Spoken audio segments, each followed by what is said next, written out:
Hello, welcome to the program Inside Motherhood on Spectrum Television. This is a program that talks about everything you need to know about the family and, of course, even the society. And, most times mothers are closer to children, or should I say, everyone around the home. So, oftentimes, mothers have to be more educated about things happening in a society. So, if anything occurs, the mother is there to attend to that situation first. My name is Rachel David White, and of course, you know that I'm all super excited to be here. So, today on Inside Motherhood, we'll be talking about Face Aid. Of course, today is World Face Aid Day, and of course, that means a whole lot. Talking about Face Aid, what is Face Aid? How do you administer Face Aid? What are those things you need to have in your home, in your offices? What are those things you need to have around you in your church, just in case if anything happens? So today we'll be talking to the mothers, the fathers, the uncles, the aunties, the children as well. So draw closer, let us talk. Today I won't be talking alone. I've got someone in the house who will be talking to us, a face aid trainer, would I say a face aid administrator or a face aider, whatever I love to call him. So I'll be welcoming to the show Uko Edit. He is a face aid trainer. Of course, he's going to mention all of his portfolios later. So welcome to the show. Thank you very much, Rachel. It's a pleasure being here on Spectrum. Thank you so All much. right. So let's quickly head to first aid. Wow, knowing that it's World Face Aid Day, and of course we want to talk about face aid. And when we mention face aid, I know from nursery school, Okay. Seeing your tag, Red Cross, the Red Cross Society, way back in school, we had different clubs, the Red Cross, the Yes, First of course. Club, and all of that. And you must belong to one. So people loved the Red Cross Society. Okay. Yeah, so there are always, I think from nursery school, or from secondary school rather, yes, I think it now gets to nursery school. Yeah. There's a Red Cross program for every age bracket. Okay, so because we believe that at every point in time, people need to know and become conscious of taking care of their own well-being. So that's why we don't say we discriminate. Of course, a core cardinal principle of the Red Cross is neutrality and impartiality. So even the youngest, the oldest, no matter where you are, will meet you at where you are. Then we'll talk to you about that. Okay, so I was saying just a mention of first aid. It Okay. rings a bell. What are those things? What does first aid mean? Of course, we all know, but then I would like you to, still explain, because there are some people who say, "Oh, I know first." You know why? When you mention a common thing and it sounds common, like what is a carrier? And you're like, a carrier? I mean, we've been taught those things in Okay. school. Now sit down now that you're older. What is a carrier? And you just can't remember, but you just try to fix it. So let's start to establish from what is face aid. Okay, first aid is any skilled assistance. I'm going to stress on skilled assistance that you give to anyone that has injury, including above the line and below the line care, by a trained, skilled first aider. I'm going to stress that because in the course we've gone back to that. Okay, so trained, I can't give first aid treatment because I'm not trained. Per se. And then when you say below the line and above the line, I'd like you to also explain. Now, above the line is, when we talk about above the line, we say first aid has happened, people bring bandages. You see people will say, okay, do this, do that, and they pull it out. You see all of that like first hand, right? And then there's what we call below the line. Those subtle things we do behind, like encouraging someone. There's something we call psychosocial support, trying to talk to someone, say, hey, calm down. There's some things that happen around you, and your initial reaction is not as a result of what really happened. What you're reacting to is, this is overwhelming. And then that anxiety pops up, that anxiety sets in, and it takes away all your ability to cope with that situation at that moment. So a trained first aider would know at that point this person is being stressed. So you know how to talk you down, talk you out of it until you become okay to even listen, to even or maybe accept help. So that is what we call below the line. Above the line is when we actually bring those bandages and all of that, and we say, okay, we're fixing this, we're setting this for you, and all of that. So we talk about first aid as being the first immediate skilled assistant that you get, anybody gets at all, before the person is taken to a hospital or an advanced medical facility. I want to use a Nigerian context because in Nigeria, we take our people that are ill to the hospital.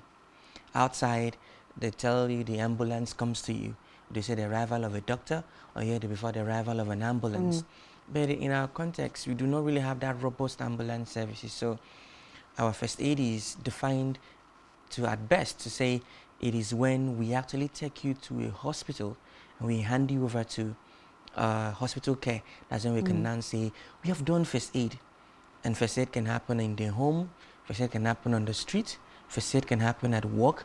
There's first aid for children, there's first aid for elderly, there's caregivers first aid, there's first aid for those that want to make career out of first aid, like people like us that say, okay, we just want to learn and teach first aid.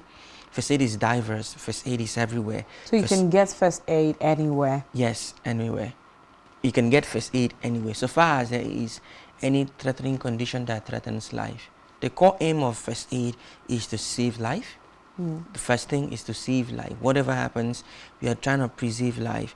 Two, the second aim is to see how we can promote quick recovery, because we believe that whenever you have initial care before you're taken to the hospital, you are able to arrest any situation that might pop up that is going to lead to complications, which is going to promote recovering quickly, and it will make the work of the nurses and doctors very easy.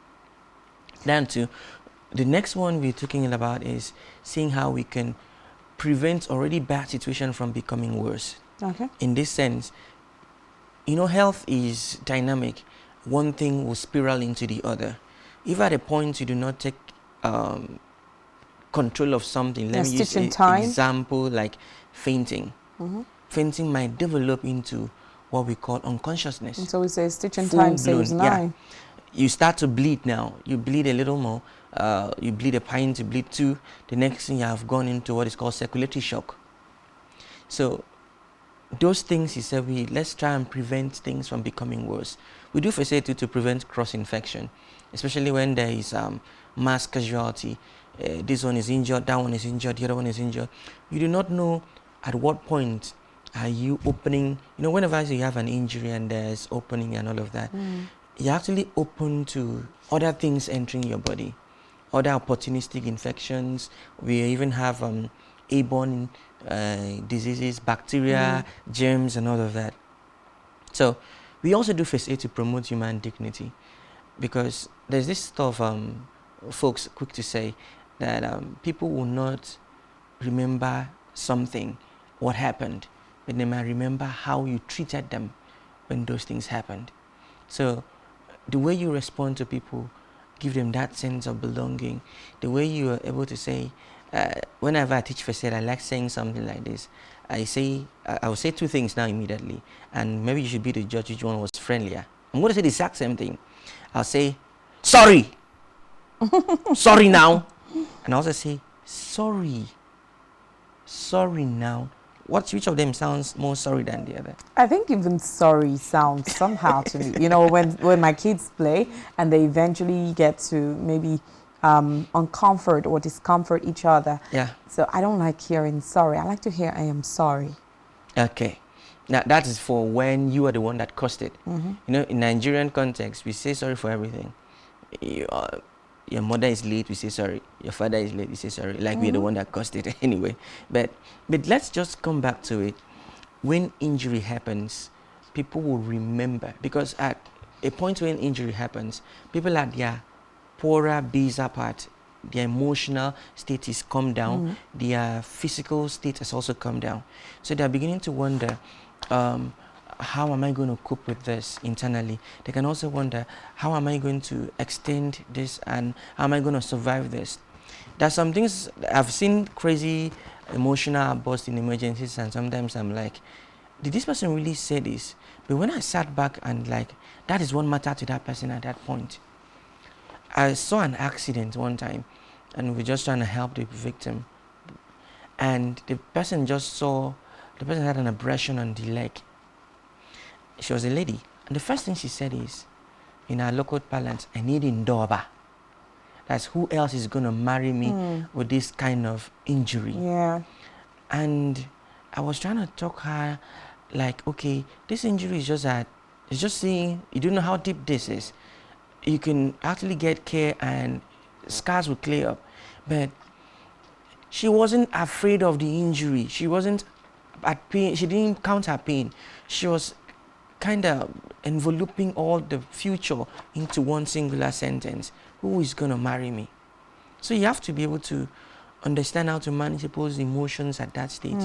So that's how why. Yeah, that's another very important thing to note about that. I mean, oftentimes people put emotions, of course, those things just happen naturally, and then the popped up emotion happens naturally as well. I mean, for her to get to that point, it must have been one part of her life that she must have been, you know, thinking about. And then this kind of a thing, happened, and it quickly reflects on that. So at that point, it's very, very important to learn to manage her emotions in order to even be able to help her, because sometimes such things can lead to death. I mean, your mindset is already telling you you're finished, so don't survive it. Well, that's when we come to first aid. The first approach is to try and, first of all, to do above the line care, which is where we put all those bandages out, try to address the injury so that they don't become scarred and all of that stuff, give you that immediate assistance. I'll tell you this, if you attend to an injury early, it heals quicker than an injury you have not attended to at all. So, and then you now bring that below the line care where you begin to, like, okay, even asking people, where do you live? So you can know who to contact for the person is still what we call below the line. But people will remember those things. There are people that remember how you treated them in those situations. So that's why we do first aid. That's why I do first aid. Okay.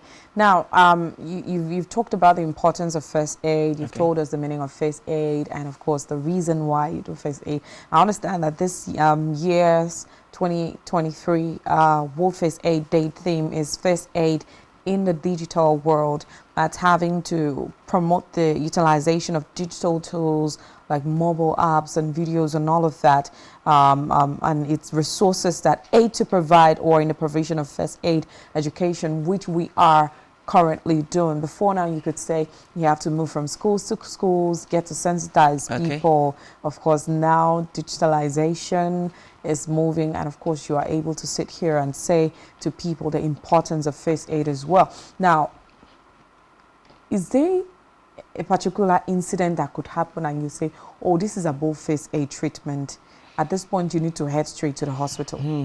That's interesting because like we always tell our first aiders that we instruct, first of all, I don't know if I should say demystify something. You do not need to be a doctor to do first aid. I'm not a doctor. You do not also need to have some parents, some of us parents in the house, in any medical field to do first aid. But we always say that the baseline of first aid is hand over to the more proficient people in that field, which are the doctors, nurses, and people in the healthcare corridor, to do an examination and continue care. But the issue is that if you do not do anything at all before you get to them, you might have developed a lot of complications that by the time you got to them, it took them time to reverse already bad situation. Let me share an example for you. 60% of crash care in Nigeria that end in fatalities means people that have roadside accidents. People wouldn't have died if first aid was administered early. So rather than, oh, an accident occurred and everybody's going to video, fold hands and say, oh, is he going to survive? There are other things you could do to actually sustain that person. Do you understand? And how do you know about these things? How are you able to use online resources? Many people now have smartphones. It's almost replete. In fact, if you do not have a smartphone in some places, they'll think you're obsolete. They'll think, this one never belong. The smartphone culture never reach them. Do you understand?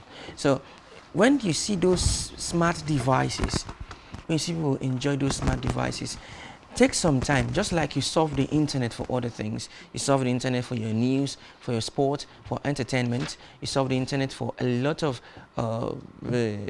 should I say, purposes. We should also take the time to also know and learn how do you do first aid. Take the time to learn first aid. Learn from people, learn from international best practices, learn from best-selling authors and all of that. You could take that time. It is possible to learn first aid. You understand now? Now too, when emergencies happen, what we are also trying to advocate is that every second counts when emergencies happen, Rachel. How do we know that emergencies happen and every second counts?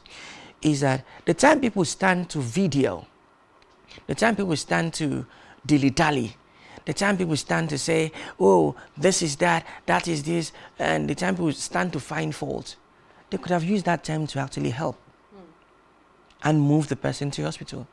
Another thing too is, how are you being helped? Do you understand that? Many people have become paralyzed or even fractured for life because of the way people rushed in to assist them without knowing how to. Do you understand? They did not know how best to. They just carried you anyhow. There's a manual handling procedure. There are objectives we want to achieve with every condition. We say, okay, this is the problem. This is how we want to tackle it. And this is how we are going to resolve the pending issues with this person. So that is where we come to. And also too, there's this thing we are really campaigning for this year with the Red Cross in Akwa Ibom. Many people do not have what we call ICE contact on their phone. That's in case of emergency contact. For example, emergencies happen and maybe someone is unconscious. They can't actually get to talk to the person. But the person had a smartphone on him or her. The phone is locked. We cannot access the phone. We don't know who the person is. We don't have any medical information on the person. We can't even have any way at all to be able to help the person. We can't contact someone. So this year's theme, you're thinking about first aid in the digital world. You have digital smartphones. Use those smartphones to set up your medical information. If something happens to me, for example, right now, you pick up my phone with a tap, you should be able to know what my name is, where I live, without you having to open my phone. My emergency information is right there. Wow. Where I live, who is my spouse preferably, understand? What's my blood group? If I am to die, have I agreed for my organs to be donated? For example, you know, the organs in the body sometimes can survive up to the first 24 hours after someone is late. So if someone has agreed to say, okay, you can actually use my organ to help someone else in the hospital, that it should say so on his smartphone. Do you understand now? It also contains emergency contact that I can call. Like if something happens to me on my phone, I have like 8 people you can reach. And those contacts, you can call them whether my phone is off or whether my phone is unlocked or not. Unlocked. And the numbers are out in case you try from my phone and I do not have call time. You can also call from another phone and say, we found this phone that belongs to so person. Do you know him? Your number was on emergency contact. And the person you choose to be someone that could talk on your behalf, maybe a family member, a mother, a sister, a brother, a husband, a wife, a dad. And who can also activate help to get to you. Because sometimes as emergency responders, there's so much you can do and so little we can contribute. Our work will stop at some point. At the time we get to the hospital, they will need someone to take over your adult care if you're an adult or even a child, especially if it's a minor that you cannot make some decisions on this behalf. Yeah. There needs to be a chaperone, there needs to be a family member standing. So that also becomes something that only family can do. So if you are able to have your smartphone, you can set that up. It's very simple. Okay, that's a very important information, and of course those are things that people just overlook for certain reasons. I don't know, maybe ignorance, but a time like this saves as the time to sensitize people. Oh, you have a smartphone. I mean, sometimes these things pops up. emergency, what can you do if you have, find yourself in an emergency situation. Sometimes you see people forget their bags or their phones and nobody can actually get to them. But if you note there are places which you should have provided this information, alternative phone numbers, so that you could actually be reached out to, but you lost things because you don't, not maybe ignorance or not paying attention at all. So this is a very important information for you to actually get to find out how to activate these things on your phone so you could actually be helped. Sometimes people set out for something and you don't know, an emergency or anything could happen on the road, and then something no one happens. does. No one Of does. course, something happens and then you're stranded. You don't know who to call. Sometimes the person is already dead. You don't know who to call. Right. We've talked about certain things. Let me just chip in All right, something. go ahead. Since I'm on a motherhood program, especially when it comes to children, one of the key things to talk about first aid in the digital world is helping them remember or memorize mommy and daddy's phone number. Oh, very beautiful. It can help when emergencies happen. So even if they can't say any other thing, they can tell where you they live. Where they live. They can tell you how to get daddy and mommy to come help them. Sometimes where does your mommy work? Yes. Where does your daddy work? What's your daddy's phone number Exactly. or mommy's phone, just in case it doesn't go through. Oh, I live in so place. Oh, this is my school, so that you can actually, if you can't get to the parent, you can get to school. You can get to your dad's workplace sometime they or can anything. Contact. Okay, so another important thing now, as a mother or a father or a family person or anybody around, of course, everyone belongs to family. like, for example, in my church, we have a first aid place where you just go. If anything happens, you feel a slight headache in church, it's, becoming serious, you have to go check your BP in church or whatever. Now, that's a first aid corner where doctors just sit around, but those ones are actually doctors. But what are those things? I need to get a first aid box, and it's very important. I personally don't have it in my house, but this awareness is going to help me. But trust me, we come from African homes where if your child has, belly pain or let's stomach go to the ache, chemist. No, not just go to the chemist. As a mother, an African mother, you have a chemist set in the house. Okay. So what happens is you quickly run to your chemist, your mini chemist, and then you check, what can I give for this? Because you already have an idea, and it stops immediately, at least to hold on until morning breaks, and you know the proper thing to do. But what are those things, items you say should be part of our first aid box? You should never lack this. Okay, this is going to be dicey to say, because every environment has its own peculiarity when you're setting up a first aid box for. But there must be a general standard. I'm coming. First aid is kind of structured to pattern to where it's supposed to happen. For example, now this is a workspace. There are some work emergencies we're going to expect, or we should suspect or anticipate. Understand? There's a way we build a first aid box for that differently. Oh, okay. There's a way we build the first aid box that we are building for a home. Okay. There's a first aid box you're building for casualties. Sorry to ask. So, is there a place where I can go and get a first aid box? Yeah. So when I go and I'll say, oh, I'm using it for a house or something. Well, that is not really, because if you go to a pharmacy now and say you want to get a first aid box, they'll give you the generic one. It has some content in it, which the content in it are debatable at this point, because first aid has been reviewed a lot of times. You understand? But many people in the pharmacy setting have not reviewed their content in line with first aid as international, because I see some first aid boxes now that still has stuff like iodine, still has something like the hydrogen peroxide, TCP, and all of that. Now, I'm not going to say this is a bad practice, but having those things inside a first aid box takes away the idea of it being first aid. Why? Because those things I just listed are actually disinfectants and post-care after first aid. They're supposed to be used for injuries that have become septic. That is, injuries that have stayed longer than 48 hours without attention, and you're suspecting maybe there's pus, and then you have to bring in those ones. But you see, because it is in the first aid box, parents will see their kids have injury just right now. And the first thing that comes to their head is, let's pour iodine into the wound. How about methylated spirit? Let's clean it. Okay, now this is where we come. You're cleaning methylated spirit for a wound only if that wound is old. Okay. And is at the point of redressing. And even if you are redressing it, understand, even if you are redressing it, so far as you do not let the wounds get infected, you do not need methylated spirit. So what do you do first? Now your child has a wound. Fine. Your child has a wound. Don't forget that we still need to go back to what's in the first aid box. Yes. If your child has a wound, all you need is, if you need to clean at all, and because we need to establish this, there's a difference between a wound and bleeding. Okay, if the wound is bleeding at that spot, all you need is what we call, you could use a sterile gauze, you could use a sterile bandage, and add pressure on the wound.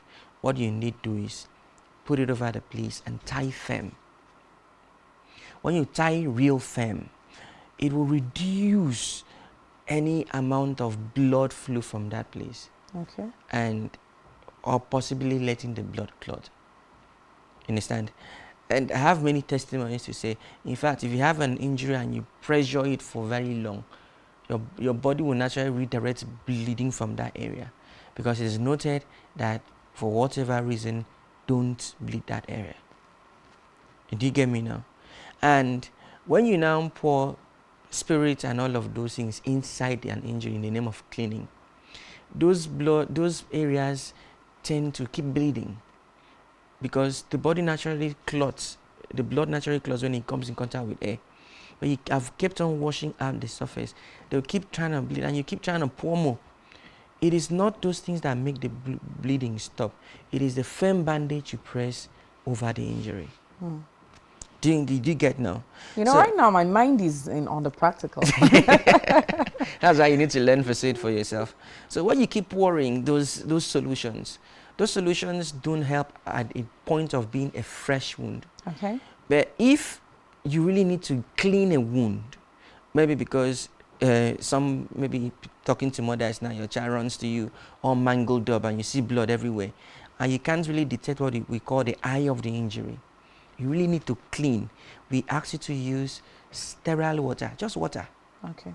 Room temperature water. Put it in a cotton wool and just swipe. Clean away. By the time you clean away the blood, you'll be able to find the eye of the injury, so you can apply your bandage. Okay. The reason we are only cleaning with that water is to find the eye of where the wound, where the bleeding is coming of from. the injury, and then we apply the bandage. Okay. Do you get now? Our aim at that point is to stop bleeding, because if this person keeps bleeding, it's losing blood. It's losing blood. And if you lose too much, you might run into circulatory shock. Okay. And that will become a concern that we'll now have to be looking for IV fluids to try and replenish lost fluids and all of this. They'll now look for someone who can donate a matching blood type so that we can transfuse. So that is where we come back to. So for things that are supposed to be in a first aid box, it's much better. I would advise a lot of bandages, because there's a one we call the triangular bandage, the one Red Cross loves so much, because with that one you can turn it into many things. You can turn a triangular bandage into a sling if someone had a broken arm. You can turn it into a pad where you can add pressure, especially if it is an artery that is bleeding and is bleeding very profusely.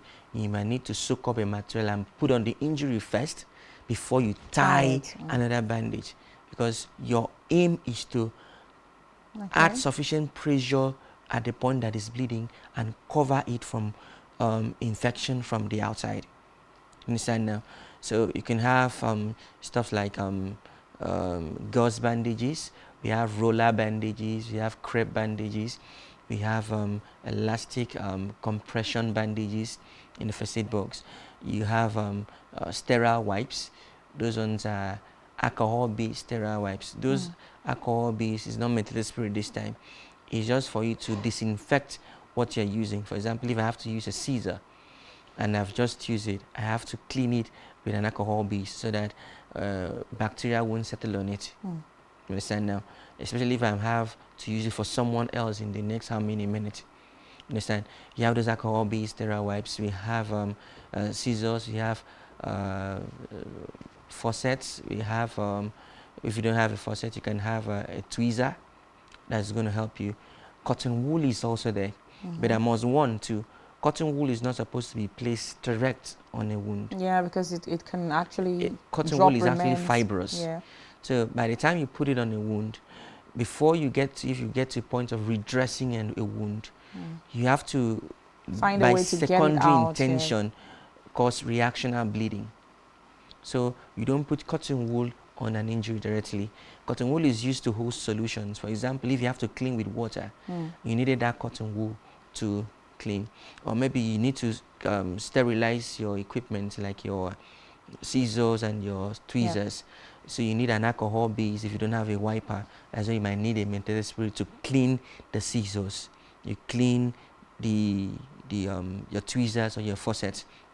That's why you need those methylated spirits now. Do you understand now? We also need them for many other things. You have basically now our first aid box have moved away from all the liquid bases to more like looking at the bandages more. So we could use those bandages to help. We believe too that we can have ORS, that's oral rehydration solution, in case we encounter people that we suspect to be dehydrating, either from diarrhea or from heat stroke. We now dilute that in water for them to take. Glucose helps and many other things. And there is no medication too in the first aid box. Oh, okay.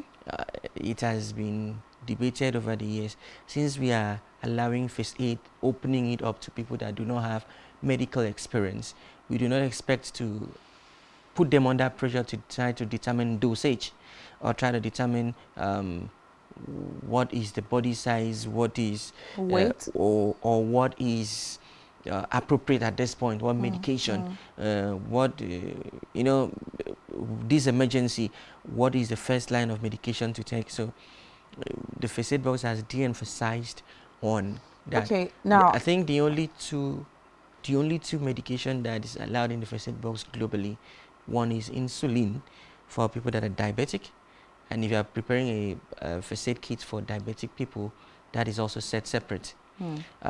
We also allow for inhalers if you are working with people that are asthmatic. Okay. Okay, a quick one, because we've been talking about people that, you know, may have injuries. So let's move away. Sometimes you have people faint, people choke and all of that. And then we have some videos. So we quickly get to some of those videos, you know, talking about how to resuscitate people. And of course, you've talked about how to give a CPR. CPR. Yeah, so we have to recover positions. Let's just take a look at some of those videos. Okay, this was from earlier today when we were showing some people how to place someone in recovery position. Okay. Recovery position is actually a position if you meet someone that is unconscious but is still breathing. Okay. You try to say, okay, how best do I help this person? So if the person is in coma, in other words. Per se, it's just semantics. Okay. The hospital use coma. We use unconsciousness because there are levels to those things anyway. Of course. So by the time you place somebody to a site like this, the idea is that the heart is given enough time to restart. The aim of putting someone in a recovery position is so that the mouth will be the airway will be open. You put the mouth forward, the jaw forward, the airway is open, the chest is above the ground, and the person is rested to his side, and the person can still breathe fine. The idea is that recovery position allows the person recover quicker from an unconscious state and comes back to become conscious. Wow. Do you understand? So that is if someone fainted, someone slumped, someone collapsed, and by the time you get to the person lying down, you notice the person is breathing. So you check for breathing by putting 2 fingers above the person's nose, and then by the time you feel warm air, you know the person is breathing. You just place the person in recovery position. Okay. So roll the person to a side. You see, these people, first aid is easy to do. They were just shown this today and they were able to do this one. So I just said, okay, let me bring that up and show people that you can do first aid anytime, anywhere, anybody can do first aid. We just took a break from their taekwondo training. Okay, this one we have here was when we're demonstrating for people how to help someone who we see that is fainted. Okay. Now, fainting happens when there is insufficient supply of oxygenated blood to the brain. So the natural philosophy around here in the primitive first aid is that people say, let's pour water. And then you pour. The next thing is someone will say, slap him, so that the person will come back. And then you slap. And the next thing, like, we can't hear him. When they could have simply opened the airway, let the person down and raise the legs like you see in the video. The legs is raised to his side so that blood can flow from the lower extremities, which is the legs, and flow back to the heart and then be fed into the brain. Okay. All this while keeping the airway open, which is just tilting the head back so that air can come in, and if need be, ask for space and fan the person. That ventilation will help the person come back to life. But if the person stays like this for up to 5 minutes, because fainting is a short-term thing, and the person doesn't come back to life, that's where you need to now say, let's roll him back to recovery position. Because at that point, if you establish that he is still breathing, then he is not conscious. Okay, You so now you roll can him back come back to this position, keep right? him in recovery position, because you can't take chances. Because if the person keeps staying in that fainted situation without you helping him recover, we might be looking at some other levels of unconsciousness.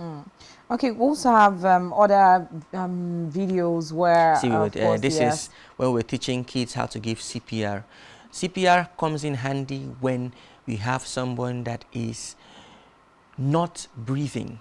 Okay. And the person is unconscious. You meet the person just now and you realize that the person is not breathing.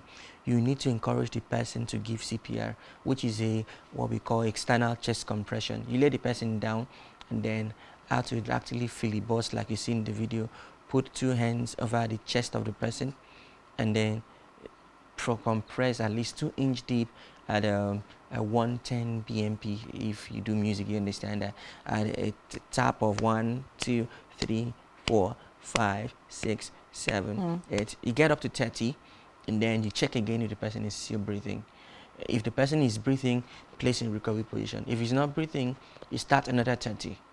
And if you're certain, but even if you start 1, 2, 3, 4 and the person comes back to breathing, you stop. The only time we ask you to stop this is maybe you have gotten to the hospital and have handed over to advanced help, or maybe you become too tired to continue, so that you don't become the next casualty. Okay. You kind of stop. Okay, so thank you so much. So far, we've been talking about First Aid. Today is World First Aid Day, and of course, we had established so many things you need to know about first aid as a mother, as a father, in a workplace, in a church, in a school. First aid has no age limitation. Everybody, both the minors and of course the adults as well, get to know how to would I say administer first aid rather. So we'll go on a short break. When we come right back, we'll still tell you more about the things you need to know about first aid. So do stay tuned. We'll go on a short break. We'll be coming right back.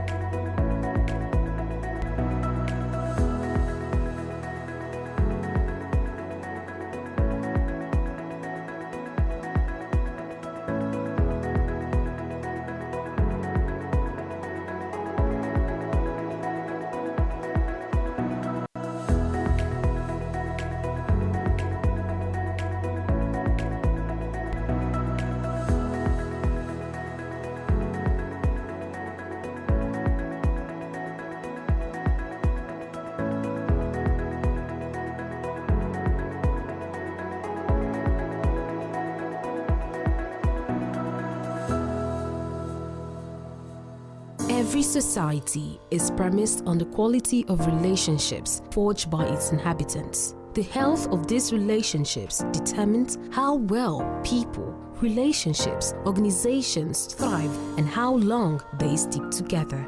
Join Uyai Anyekan on Connect every every Wednesday from 6 p.m. to 6:30 p.m. and on Sunday 2:30 to 3 p.m. on channel 421 on Star Times to catch all the conversations, interviews, real stories, and how to navigate relationships and family life in the 21st century. Real people, real faces, real stories. Connect live on Spectrum Television. Business exists only to meet the needs of the people. But there's an extra advantage if your product and services are pitched on a platform that gives you the added advantage over your competitors. For your desired return on investment and so much more, advertise on Spectrum Television, on StarTimes DTH Channel 421 and on free-to-air with a frequency of 12733. Spectrum Television, broadening your horizon.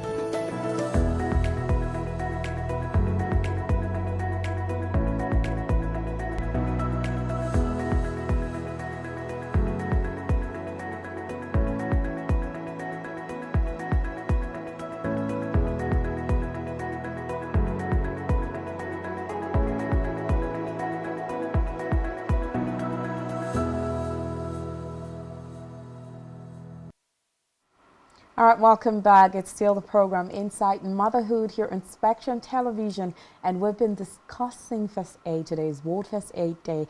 You need to know about first aid. It's quite important whether you want to be a doctor, you want to be an engineer, you want to be a journalist, you just want to stay at home. You need to know about first aid. It's quite important, especially for the home. So today we're just going to use the small time we have to talk majorly about first aid and the home.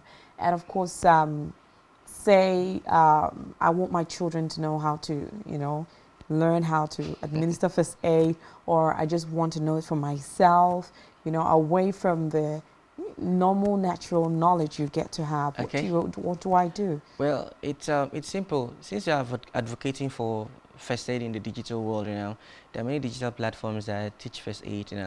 There are applications that you can go download, and then you see some first aid tips. Or even when you are surfing the web, look out for first aid content. There are videos on online, YouTube, and many other spaces like that you can go check out first aid content, and then you'll be able to update your knowledge. But I must emphasize, nothing beats a one-on-one direct learning. Of course. Where people with practicals. Where people let you see and touch and do hands-on. So where we will not be showing you bandage in TV or on smart screens, we'll actually let you feel it and run the tying yourself. Understand now? We have first aid courses across board. We have first aid for workspaces. We have first aid for children. We have first aid for caregivers, especially now that the plan is for many people to jabba. They will say, I need caregiver certificate. There's a caregiver plan different from that one. We have first aid for emergency responders, which are people that want to really go into the emergency response business. We have first aid for what we call basic life support, for anybody that just wants, okay, I do not really want to go deep into this, but I want to know what to do if something happens. You come take a basic life support, and then just around learn how to use what's called the AED. That's the automated external defibrillator, which is if someone's heart stops, you could actually use that machine with prompt instructions and manual and electronic instructions, because I'm going to use electronic, because basically what an AED does is it makes first aid simpler by analyzing the heart, and at intermittent points it will deliver electric shocks to help restart the heart. So you can learn how to use those, especially if you have to pursue a career in emergency response, maybe outside Nigeria or within Nigeria, anywhere. You will need to know how to use an AED. So we have trainings on those levels. Or you own a school. People don't know this, that schools should have at least every teacher in a school, especially if you are teaching younger children in the lower grades in primary and nursery school. Your teacher should have what is called a caregivers training. Oh, okay. Because that teacher should be able to identify some certain things in children. You know, children can't always tell you what is wrong with them. All the But you time. need someone that understands these things and can actually look out for signs and symptoms and activate care in the best interest of the child. So Okay. you need to have those caregiver training. Schools need to have that, and workspaces also need to have their own safety setup. Sometimes I advise people, if you own a company and you can't train everybody on at least basic life support, there should be a minimum of life support, because the national policy on workplace safety stipulates that people should have at least minimum of basic life support in a workspace. If you can't get to train everybody in your workspace, decide to train 2 or 3 staff and alternate it, that at whatever point happens, those staff won't be in the same shift, so that at every shift in time there is someone that has knowledge of first aid. In case something happens at the workspace, they can respond immediately before you move the person to the hospital. You know, my grandfather had an adage that he always said. He said that emergency does not blow whistle. Actually, I'm coming. I'm coming. So, guys, get prepared. so you need to know this. So that's the concern I'm sharing now. So if you can't train everybody, train a few persons within your workspace. Understand?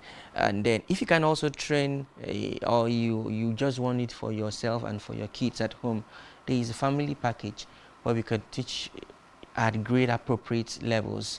What can we tell your kids? What can you two as a parent learn? Understand? What you want to learn with your kids, and then those things help. And then by the time your child gets into the larger society and begins to interact with other kids, the child already is aware of safety and security around him, is already aware of to take precaution. Because first aid, in as much as sounds nice in the book to do, when it really happens, we don't really want to get to do first aid, because we want to prevent it from happening at all. Do you understand? We don't want injury. Nobody wants injury. Of course. Because it can be traumatic for the sufferer, which you call this casualty, and can also be traumatic for us that is rendering help. If you're a type that doesn't like to see blood. Yeah, exactly. Well, for this type of job, if you want to get into first aid, you have to develop a little thick skin for blood, because most emergencies around us bleed. Especially, there's even first aid for communities. There's what they call community first aid. Wow. Especially for organizations looking out for, to say, let's do corporate social responsibility. Not every time you go there and share wrapper. Understand? If you go there and give them empowerment knowledge on first aid, how do they deal with emergencies? They went to farm, and from the farm something happened. How are they able to handle their emergencies? Do you understand? There are some communities that are very far to reach, and before they get to the nearest health center, it's distances away. How are they able to manage emergencies before they get to the hospital? That is something you could also do for communities. You can ask for it for your village. You can ask for it for your church. The church is a community. Understand? I like sharing this example often and often. There's a time I was at a church meeting, and then you know, all these spiritually minded brothers, one way or the other, the guy fell down and hit his head, had suffered a minor concussion that knocked him out. So prayers had stopped. The guy was still there. So we now had to activate first aid. I had to go pick him out and go start attending to him at first aid level. But guess what? The prayer warriors came around and started casting demons. And we're like, this thing is simple. He just hit his head. Not everything we pray about. I'm not saying that I do not pray at all. Pray at all. No, I'm not saying so. But some things, that's why even the scripture was very careful when Jeremiah asked, are there no balm in Gilead? Are there no healers there? Then why are the illness of my people? In the sense, this is the context I'm trying to put now. Every culture had a way they were doing first aid before now. Understand? Every culture, if you wound in the village now, I wouldn't want to say woe betide you, but if you're around some very people, the one that's going to bring a wollowo leaf, I the one wanted to that's go going to there. bring You're not gonna burn the this, knife red. What do you know? It happens very fast, and then you heal sharply. Like that's a local first aid. well, in that context, we don't blame them. Someone that burns the knife to brandish is trying to cauterize the wound so that it won't get infected. But that's something you could have done if you just covered the injury immediately, and then maybe advise you to get a TT shot per se. Now, have you seen that burning of knife, and then you just put on oil, and the oil touches the The wound? effect of that heat, burning heat, is trying to disinfect. But go back to see those wounds that they did those practices, it leaves scars. Okay, so I'm looking at our time right now. We could be talking the whole day about first aid, but we're running out of time. So we'll have just a minute to wrap it up. What would you like to tell the people about first aid? I would say go learn first aid, or I should say come learn first aid, because I'm really open to train people on first aid. I really want you to assess first aid anywhere. If you can ask questions about Red Cross anywhere. Red Cross are in many local governments around you. It can be anywhere in Nigeria. Go to the Red Cross, learn first aid for yourself, learn for your people. It helps. All right, thank you so much. We've been talking to Uko Edit. Uko Edit is, of course, a first aid trainer, a trainer officer, I would say, a training officer, rather, at Akwa Ibom branch, Nigerian Red Cross Society. So welcome. It's been a good time talking to you on the show. I feel like a mother already. All right, so thank you so much. I mean, it's been impacting, and I know that you've learned something today, because I have learned something today. I mean, administering first aid is as important as our daily life. So we need to learn how to administer first aid. If you can't meet face to face, you can learn that online. You can get yourself registered in a First Cross Society or branch anywhere around you. So let us learn to help others around us as well. Don't forget to join us on, follow us on social media, subscribe to our YouTube channel, all of which you can find on our website, spectrumtv.ng, and also follow us on X at Spectrum TV, of course, Spectrum T Online, all as one word. This is where we close the curtains for today. Meanwhile, catch you again next Saturday. Happy weekend. My name is Rachel David White. Happy weekend.